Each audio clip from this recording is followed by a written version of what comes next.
Ted Williams, I'm glad to meet you here in the hotel in Stuttgart. This evening you will have a lecture in the Literaturhaus in Stuttgart. And you come from Palo Alto. You live with your family in San Francisco. You are an all-rounder for sure. Theater, sing in a band, television production. You have also sold shoes. Yes. You peddled insurances and you managed a financial institution. How did you think like these experiences and much more? But I did not mention, in fact, you practice, I quote, commercial and uncommercial art with your profession of a writer. What is uncommercial art? Well, uncommercial art is obviously anything where you're merely, it's not merely, where you're simply doing what you feel you need to do without any concept of whether you're going to be able to make any kind of a living off of it.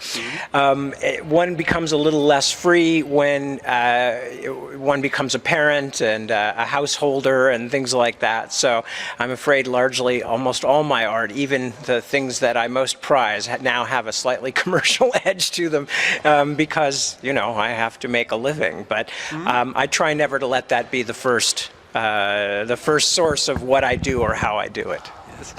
How did these experiences inspire you to write fiction or fantasy stories? Well, all the things that I did when I was younger were mostly things that I had to do in order to be able to do the creative things that I like to do. But the things that I did themselves gave me a fairly wide perspective on the world. You know, instead of just going off to university like most of my friends and family did, you know, I was out there in the working world. I was living on my own. I was working with a lot of different kinds of people in a lot of different kinds of situations. And I think in a way I'm more appreciative of what it takes just to get through everyday life, you know, just like everybody else. You know, everybody is the hero of their own story, and I met a lot of people who were living out their own stories, and that made me more appreciative of everybody, not just the main characters in stories, but everybody. And I try to give some importance and reality to even the most minor characters. When did you realize that you want to become an author? Well, actually, it was not one of those things that I thought of right away. When I was first out of school, I was doing theater, I was playing music, I was drawing. I thought I might go work in the comic field, you know, doing comic book illustration or things. But writing came a bit later.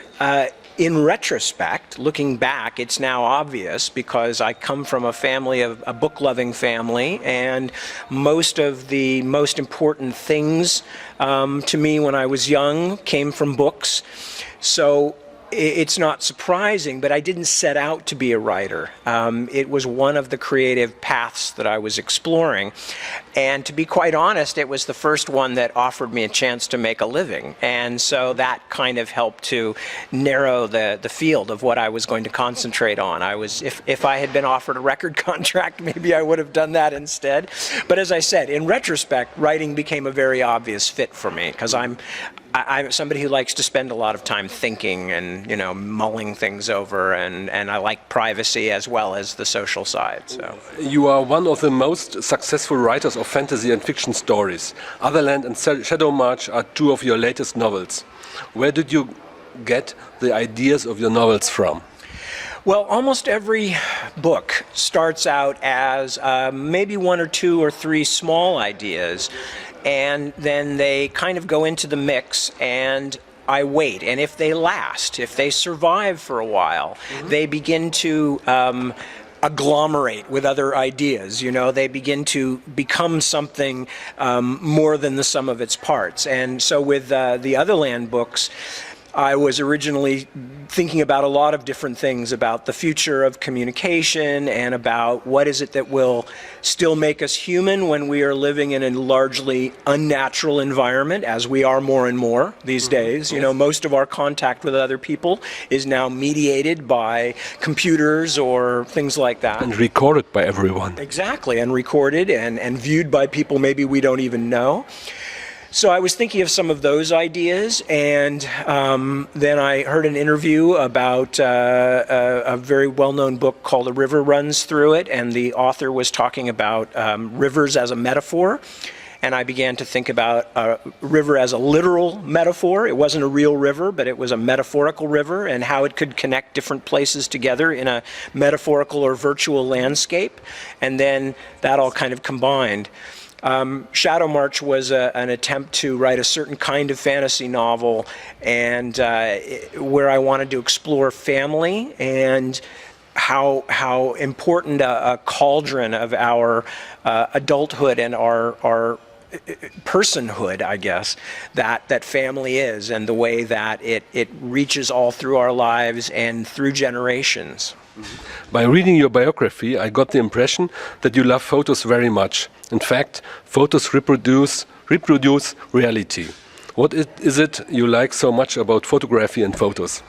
Well, the thing that's most fascinating about photography is that, unlike a lot of the visual arts, photography is literally an attempt to catch a moment of reality by itself and isolate that moment of reality, and by isolating it, force us to focus on it in an entirely different way. The best photographs are literally just a flash, split second of time. Yes. But it may exist and something which had happened. Yes, exactly. But by the photographer, by the artist pulling that moment out and showing it to us, it forces us to think about it in an entirely different way, which is why photography is an art, not a superior art, but a different art. It makes us think in a different way, whereas, say, painting or sculpture, we're oftentimes looking at things that are symbolic representation, whereas much of the symbolism and the theme in photography is applied from the outside. It's, even when the photographer sets it up, it's still a picture of an actual thing. And so we are applying our viewpoint from the outside. So all of art is about human beings talking about the human experience in some shape or form. And so that's a particular one that fascinates me. When I tell tomorrow to a friend that I have seen you in the Literaturhaus for 2 hours, he will ask me, he was really there. And when I show the photo, he will not ask it. He sees it. That's right. Yes. That's it. You are very much interested in arts. Art also plays an important role in your novels. Why? Well, because, first of all, I think it's at the root of who I am. I have always been somebody who wants to make things and give them to other people. And part of that is selfish, because I think there are things that I can think of that will be interesting to other people, but also because it allows me to find out the difference between how I think and other people think, how they respond to things. And also because, in a larger sense, the difference between, as far as we know, the difference between human beings and the other forms of life is that we have a life that exists outside of our physical selves, outside of our daily routine. We think about things that are far beyond the mere substance of, feeding ourselves, sheltering ourselves, staying safe from danger. And that, to me, is the most fascinating place to visit of all, is the place where we are talking purely about ideas and about the nature of reality, and finding many different ways to play with those ideas. In Germany, Klett-Cotta will publish now The Dirty Streets of Heaven, the translation. The first part of a trilogy, Bobby Dollar 1. Who is Bobby Dollar? Bobby Dollar is an earthbound angel. So he exists in a universe that's very similar to a lot of what Western religion believes it goes on in our world, namely that there is a God and a heaven, a hierarchy of what is good and what is appropriate, and there are rewards after death and there are penalties after death. And opposing the angels and that order of being, God, are, the negative forces, the demons, hell, all of that. But I'm never interested in absolutes. I'm interested in what's in between, the gray areas, the edges where things come together. And so Bobby Dollar, although he is an angel, is not an insider. He is not a powerful character. He is much more of an everyman. He's kind of an every angel. He is confused about moral issues. He doesn't always think his supervisors have his best interests in mind. On the other hand, he knows that his opponents don't have his best interests in mind either, so he's very much between the two. And at that point, then, he also is a kind of a typical noir crime solver. He's grappling with problems, but he is not so much a part of the system that he can simply trust other people to do the right thing and fix these things. He has to take it on himself to do what's right. Mankind has an old dream. We wish to know what happens to us when we die and what happens to our souls. Is this one of the interests to illustrate this idea? Well, absolutely, because one of the things that a writer can do is find a way to focus a lens on something. And just as a photographer captures a moment in time, a writer can take a particular way of looking at things and focus the attention. So one of the things that I thought was interesting is that in our religious traditions, we are talking about things that are much larger and stranger than human experience. The idea of forever, of eternity, is something human beings cannot really understand. But when you consider that most of the religious tradition says that after death we will be assigned to either heaven or hell for all eternity, you know, it becomes a very different thing. What would it be like to be happy forever? Can we really understand that? Would that make us feel good? Or is that actually a little frightening? What is it like to be punished forever for something you do during a very short period of time living on Earth? So as a writer, I like to say, okay, these are the ideas, but what would these things really mean? If they truly are happening, how would it feel? And that's one of the things that intrigued me about this. Yes. The protagonist, Bobby Dollar, is an angel. He is specialized in dealing with sinners. His profession is to catch souls that they are on their way to either heaven or hell. He is always on the run, always busy working for neither heaven or hell, nor hell. He is caught in between two worlds. Does Bobby Dollar stand for humankind, or people are always on the run, but incapable to escape this world? Oh, he is absolutely, as I think I may have said, he's kind of an everyman character. He is dealing with the specifics of these big ideas, just as anybody who, say, works for a government here on Earth and is being told our job is to protect the people. You know, for instance, we have right now a big debate going on about surveillance of our citizens. You know, most of the people involved in that did not start out saying, we are going to spy on everybody. No, they said, we are going to protect citizens by finding terrorists, you know. So, and then it turns into these very complicated, very difficult moral issues, ethical issues. So Bobby is very much that kind of person. He's dealing with this idea of, like, you know, you have to get these souls into heaven. You have to, you know, he's like a defense lawyer. You have to get these souls to heaven. But sometimes he's dealing with the gray areas that are more complicated than simple good or bad. And in that way, yes, he's very much like all of us. You have also already mentioned here as an ambiguous character, this Bobby, Angel. He is also a sinner, just like any normal person. Would you please tell us more about the character of him? What does your protagonist, Bob Dollar, like to teach the reader of your novel? Well, he is somebody he's very similar to me, actually, in some ways, which has been one of the things that's fun about writing the books. He thinks in some ways like I do. Similar to you? Similar to me, to talk about some of these things in a fairly natural way. He's somebody who is frustrated by his inability to understand. He is frustrated by the fact that there are not easy, straightforward answers to things. He is frustrated by the responsibility he feels to do right for the souls that he is defending and sometimes helping.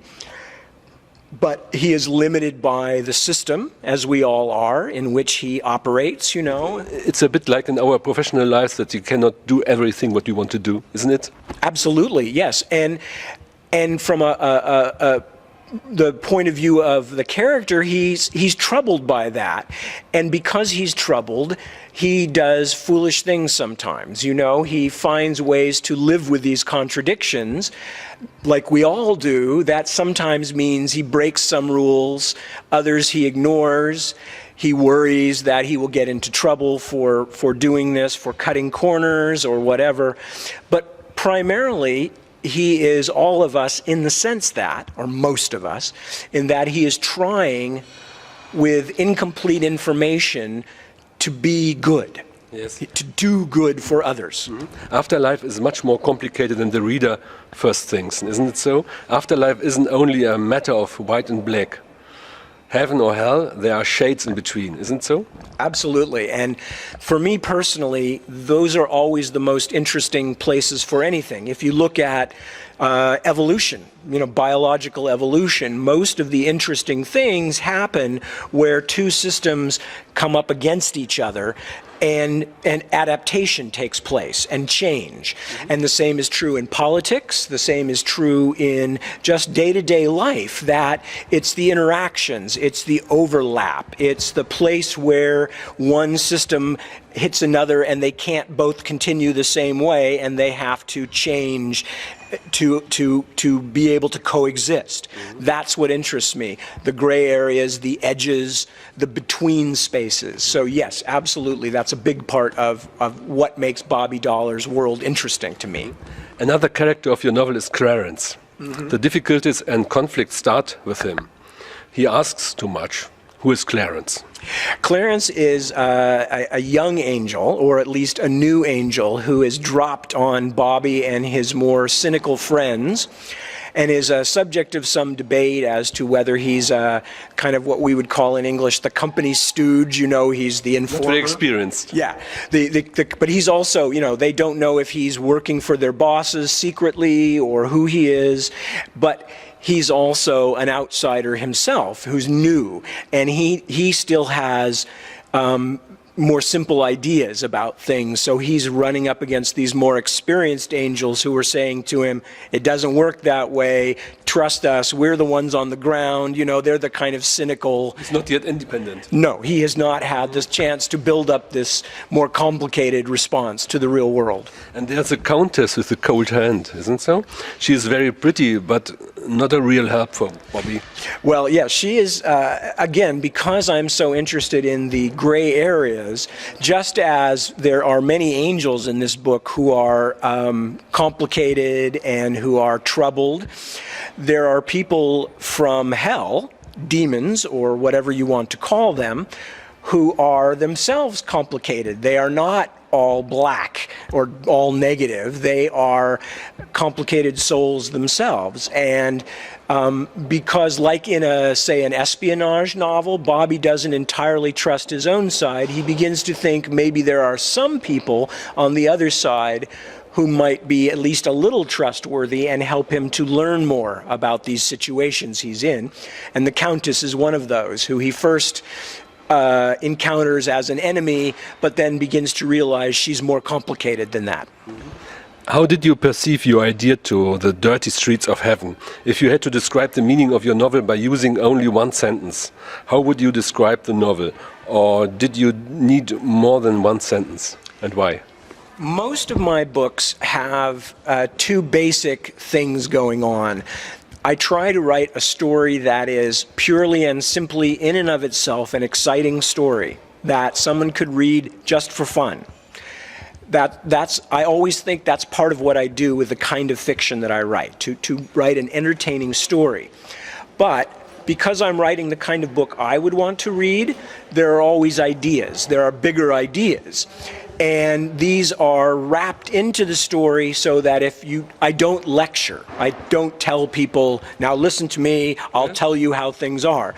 But I do try to put ideas in there that will give people a chance to You offer them to think about to it. think about, right. So if I had to come up with a one-sentence description, I would say it's like a roller coaster ride, but when you get off, you're still thinking about it and wondering what happened to you. What is the genre of your novel? Urban fantasy combined with crime? How would you describe the genre of your novel? Well, I'm always slightly nervous about trying to label things because that's become a way that I think we have a danger in the modern world. This is actually a complicated answer, but we have a danger in the modern world. As communication gets better, we actually spend more time talking to people who agree with us, right? If you're on the internet, most people are listening to only people who support their views. And in the same sense, genre fiction has become something where the publishers oftentimes want to give people only one kind of thing. So they try to narrow it down so that people will just keep buying that kind of fiction. So they come up with names like, you know, even in our own field, you know, which is quite broad, but they break it down. There's urban fantasy, historical fantasy, science fiction, hard science fiction, soft science fiction, you know. So urban fantasy usually means something set in the present world, but there's a magical underpinning or a fantastical underpinning to the world we live in. That's definitely in this book. And there's also, as you mentioned, there's a kind of a noir crime aspect. The main character, Bobby, is very much like a Raymond Chandler character who's talking to the audience about how he sees the world. Mm-hmm.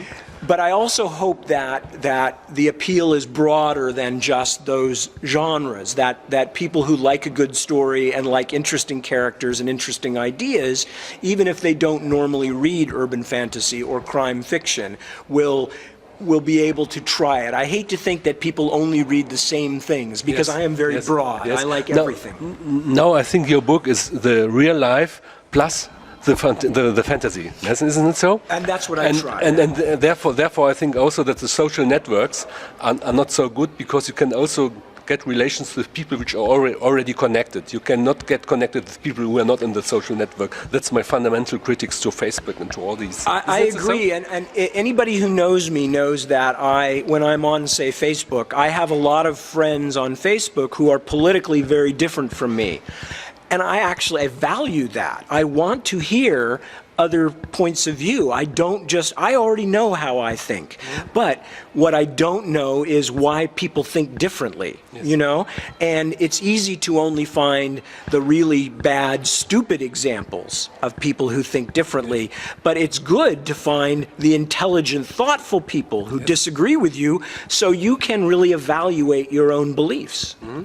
In your fantasy stories, there is certainly a mixture of fun and game, but there are also serious parts in your novel, beyond game and fun. What did you have in mind when you developed your story?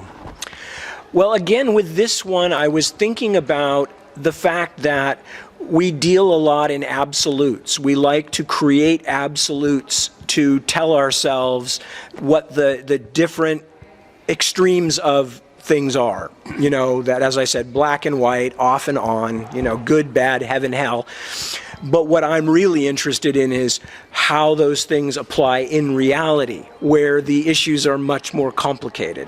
So I figure that's the thing about what's really interesting about religion or ethics or morals is always not, you know, yes, we all agree that it's good to be good. What we don't agree on is what does that mean? How are you good in real life? What difficult problems do we deal with every day about how we spend our time and our money and our attention?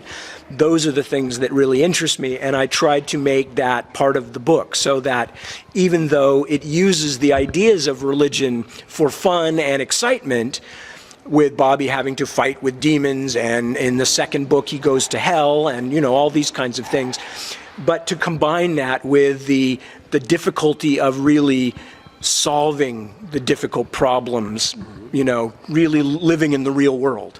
On my blog, I mentioned when I mentioned the trailer of the Dirty Streets of Heaven, featuring Paul Verhoeven as Bobby and Bette Bronson as Clarence. You play the role of Pat, the bartender. Yes. When you wrote your novel, did you ever think that this novel might be a movie one day? Actually, I think in some ways it's one of the most obvious things of mine because it's a lot shorter and more seemingly simple than a lot of my other work. Much of my other work are huge books with gigantic casts of characters, whereas this is very focused. The only person telling the story is the main character. Wait for a second.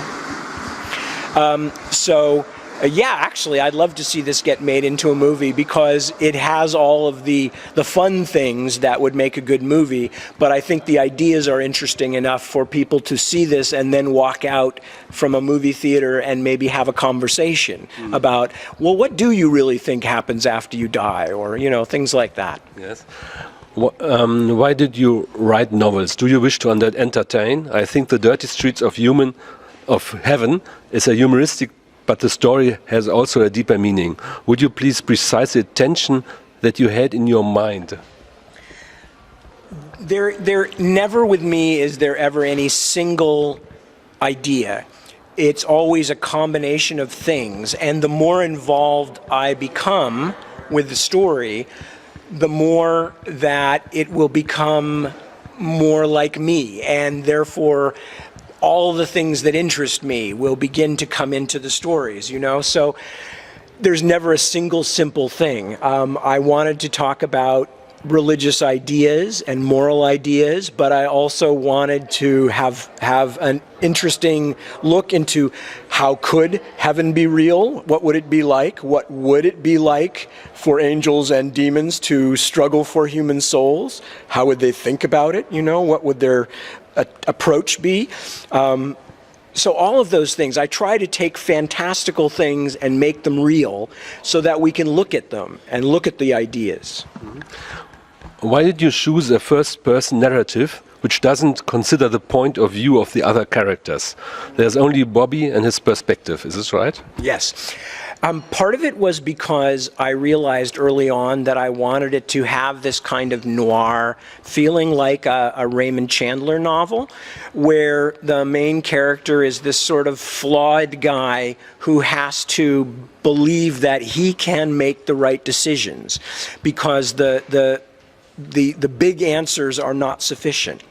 So I like that. But always for me, a big part of what I do is humor. I think humor is not just something you throw in. I think humor is how you look at the world. And I have always... aesthetic point of view of the world. Yeah, it's a very important perspective of understanding and living with complexity. And I've always had to make it kind of a secondary thing in my books. But I thought, in a sense, this was ideal for me to have almost my own voice and my own sense of what I found absurd or entertaining in the book. So that's one of the main reasons I chose the first-person narrator, was to allow the sense of humor, fairly dark sense of humor, but to allow my sense of humor to be an important part of this book. You believe in eternity?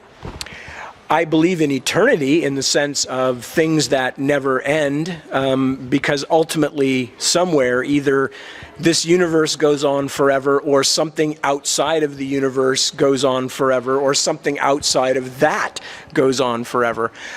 I don't tend to believe that human beings will ever experience eternity except as an idea. I don't think we are. I think if we went to heaven forever or went to hell forever, by the mere fact of forever, we wouldn't be human. We are built to think of things in time, within time. We don't understand being outside of time. I have two more questions. We have already spoken about Facebook. You are on Facebook since August 2012 only. Oh, no, longer than that. Longer? Yeah, no, I've been on Facebook since about 2009, I think. 2009. On Facebook, people do have more friends than in real life. Is Facebook similar to fiction stories, a medium dealing with fiction and real life? Well, what's interesting about Facebook for me, because I have a very large group of friends because of being a writer, many of whom I don't know personally, is that it's almost like there's in one of the Superman movies, I think, and also in some of the Superman comics. They talk about Superman when he needs to find something out. He flies up into space and he listens to all of Earth at the same time with his superpowers. And in a way, it feels a bit like that. I'm seeing all these people's lives go past in front of me, just like when you stand on a busy street. But I'm actually hearing people say how they feel, what they just did, what they're excited about, what they're angry about. And it's a way for me of experiencing many people's lives all at the same time. I'm not so interested, as I said, in having my beliefs about things reinforced. I'm more interested in getting the feeling about how other people think about their lives. How do you, can I say, construct the relations with your friends on Facebook? You tell very much of yourself. For example, you said, I had an excellent, by my standards anyway, which I like very much, idea for a semi-funny story pop into my head, fall blown today, ending and all, etc. And you're speaking also of yourself, isn't it? Yeah, well, because I realize that when people who don't know me, obviously I have friends on Facebook who are my actual friends I know in real life, but that's a very small percentage. When my readers or people who are interested in my work want to be a friend, I figure that what they're actually interested in is not just the books, but learning more about me. So I don't tell every detail about my life, but I want people to get a feeling of who I am, what I think about, what I find entertaining or amusing. You know, I don't tell everybody, oh, I had this for dinner, or, you know, but what I will say is, here's what I'm thinking about tonight, or yes. Here's something that I like that I want to share with you. You know, it's just to give people more connection, and that's what I get from it also myself. I get that from other people, these little parts of their lives. So I try to give my Facebook friends parts of my life that will make them feel like, yes, I actually know something of this person. I'm still there and I'm working. Yeah. One last question. I have also a standard question. Who should read your book in Germany? I think anybody who is interested in ideas, who likes things that are playful in the larger sense. You know, I don't deliberately set out to mock or ruin or humiliate other people or ideas, but I like to play with ideas. I like to think about things and twist them. You will a bit see how your ideas develops in your story. Yeah. I like to take a normal thing I see and turn it upside down or backwards, you know? But the other thing is that I always try to write an entertaining story with characters who are real. They are complicated. My characters usually are not simple. They are people with failings, they are people with senses of humor, they are people who do unexpected things, which is a problem sometimes as a writer because you can't control them as much as you might like. But I think so anybody who likes ideas and playfulness and characters and an entertaining story with lots of dramatic things happening will probably like my books. Thank you very much. Thank you.